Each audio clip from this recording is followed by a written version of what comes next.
Ecclesiastes 2. I said to myself, come now, I will test you with pleasure, so enjoy yourself. And behold, it too was futility. I said of laughter, it is madness, and of pleasure, what does it accomplish? I explored with my mind how to stimulate my body with wine, while my mind was guiding me wisely, and how to take hold of folly, until I could see what good there is for the sons of men to do under heaven the few years of their lives. I enlarged my works. I built houses for myself. I planted vineyards for myself. I made gardens and parks for myself, and I planted in them all kinds of fruit trees. I made ponds of water for myself from which to irrigate a forest of growing trees. I bought male and female slaves, and I had homeborn slaves. Also, I possessed flocks and herds larger than all who preceded me in Jerusalem. Also, I collected for myself silver and gold and the treasure of kings and provinces. I provided for myself male and female singers and the pleasures of men, many concubines.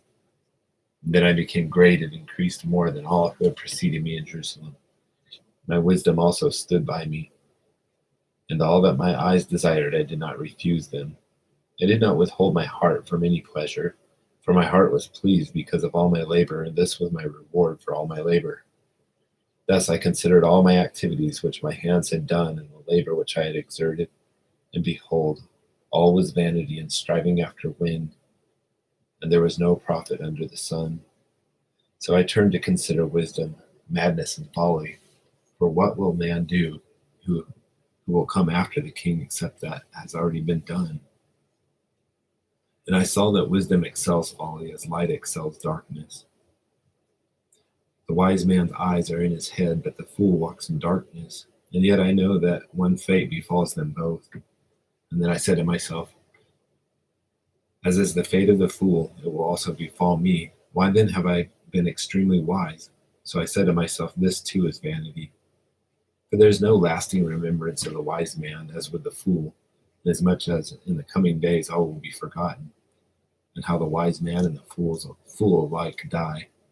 So I hated life, for the work which had been done under the sun was grievous to me, because everything is futility and striving after wind.